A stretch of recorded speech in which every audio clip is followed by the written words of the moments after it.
नमस्कार मंडळी. सण असो किंवा सुट्टीचा दिवस, सागरासंगीत जेवणाची शोभा वाढवते ती म्हणजे गरमागरम टम्म फुगलेली पुरी. पण अनेकदा पुऱ्या तेलकट होतात किंवा हवी तशी चव येत नाही. आज मी तुम्हाला अशा काही खास टिप्स सांगणार आहे ज्यामुळे प्रत्येक पुरी टम्म फुगेल आणि खुसखुशीत सुद्धा होईल. बराच वेळ पुऱ्या फुगलेल्या राहण्यासाठी काय करायचे हे पाहण्यासाठी व्हिडिओ शेवटपर्यंत बघा. आणि अजूनही चॅनलला सबस्क्राईब केलेलं नसेल तर लगेच सबस्क्राईब करून बेल आयकॉन सुद्धा प्रेस करा, म्हणजे माझा व्हिडिओ तुमच्यापर्यंत सगळ्यात आधी पोहोचेल. चला तर मग सुरुवात करूया आजच्या रेसिपीला.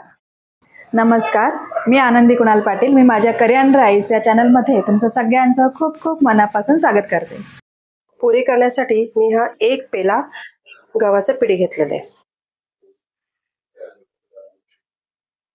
त्याच्यानंतर त्याच्यामध्ये चवीनुसार मीठ घालून घ्यायचंय.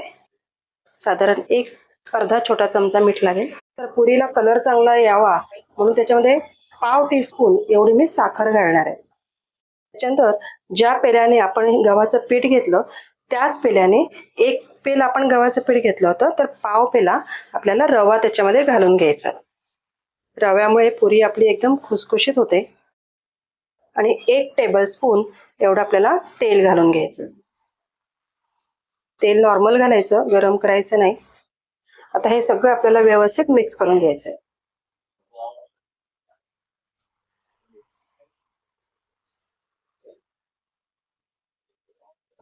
आता हे सगळं आपलं पीठ व्यवस्थित मिक्स करून झालंय. आता याच्यामध्ये पाणी घालून घट्ट असं आपल्याला हे पीठ मळून घ्यायचंय. सुरुवातीला थोडं थोडं पाणी घालायचं, खूप पाणी घालायचं नाही, कारण पुऱ्यांची कणिक ही घट्ट मळायची.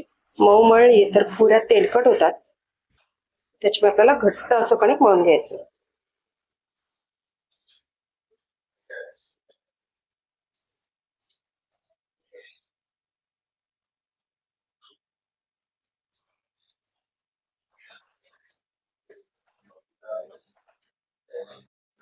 हे बघा, आपली अशी घट्ट अशी कणिक मळून झाली आहे. तुम्हाला मी दाखवते. हे बघा, दाबताना अगदी घट्ट अशी वाटते, पटकन दाबली जात नाही अशी आपल्याला कणिक मळून घ्यायची. त्याच्यामध्ये थोडंसं तेल घालून घेणार आहे. अगदी थोडंसं तेल घालायचंय त्याच्यामध्ये.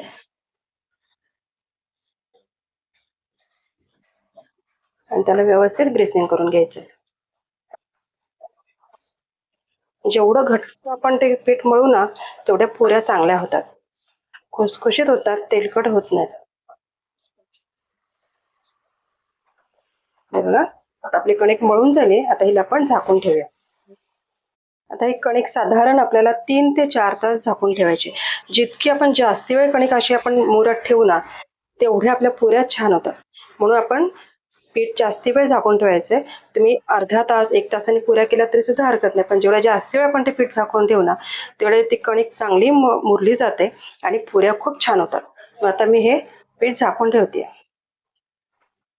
चला, तर आपल्या पुऱ्यांची आपण जी कणिक मळली होती, झाकून ठेवली होती, आता आपण ते बघूया. कणिक छान मुरलेली आहे. त्याला हलकीशी थोडी आपल्याला मळून घ्यायची. आपण याच्यामध्ये अगोदरच तेल घातलेलं होतं, नंतर वरून सुद्धा आपण थोडं तेल लावलेलं होतं, त्याच्यामुळे आता तेल लावण्याची अजिबात आवश्यकता नाही. याच्यामध्येच पुऱ्या छान होतात. आपण थोडीशी तिला मळून घेऊया.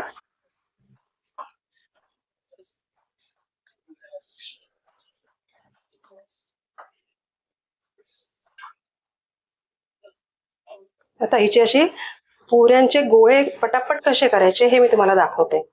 हे बघा, आता आपण जी कणिक मळलेली आहे हिची अशी लांब लोळी करून घ्यायची. अगदी कमी वेळात पटापट पुऱ्यांचे गोळे तयार करून होतात. हे बघा, या पद्धतीने पोलपाट घेतलंय. पोलपाटावर आपल्याला हे लांब असं व्यवस्थित एक साईडचं सगळं करून घ्यायचं, म्हणजे आपल्या गोळे जे आहेत ते सगळे एकसारखे होतात. आता आपल्याला हे सुरीने सगळे कट करून घ्यायचे. अगदी फास्ट होतात गोळे. आपल्याला हव्या त्या साईजच्या आपण सुरीने तुम्हाला दाखवते. हे बघा, या पद्धतीने आपल्याला कट करून घ्यायचे.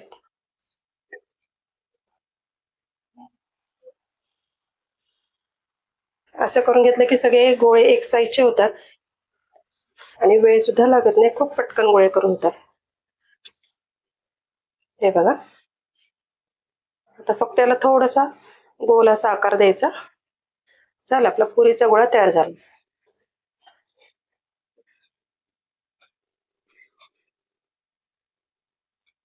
तुम्हाला जशी पुरी लहान मोठी हवी आहे त्या पद्धतीने तुम्ही गोळे करून घेऊ शकता. या पद्धतीने आपण सगळे गोळे करून घेऊया.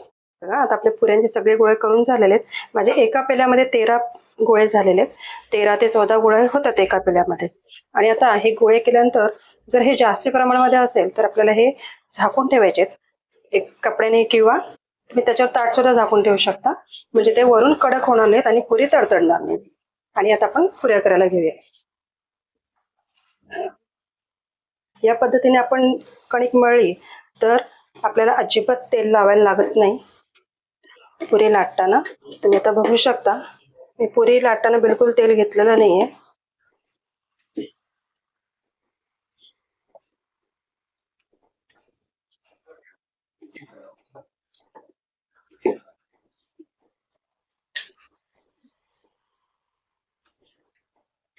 हे बघा या पद्धतीने सगळ्या पुऱ्या लाटून घ्यायच्या.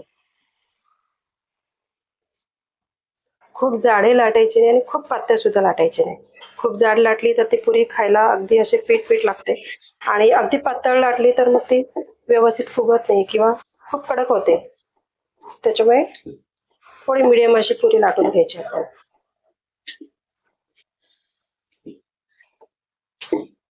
या पद्धतीने मी आता सगळ्या पुऱ्या करून घेते. आता पुऱ्या आपल्या लाटून झालेल्या आहेत. आपण त्यांना तळायला घेऊया.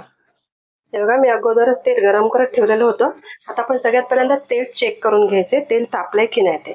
मी छोटीशी पुरी करून घेतली ते मी तेलामध्ये टाकून घेणार आहे. तुम्ही बघू शकता ती खाली गेली लगेच वरती तरंगायला लागली. हे आपलं तेल चांगलं तापलेलं आहे. असं तेल तापल्यानंतरच आपल्याला पुऱ्या तळायला घ्यायच्यात म्हणजे पुऱ्या चांगल्या फुगतात आणि त्या तेल सुद्धा पित नाही. आता मी जशी पुरी लाटली होती तर ती उलट्या साईडने मी तळायला टाक.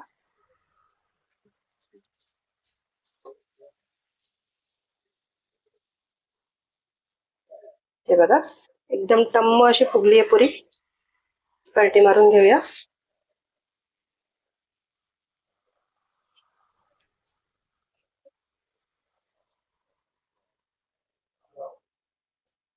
हलकीशी अशी दाबायची म्हणजे काठापर्यंत ती व्यवस्थित तळली जाते.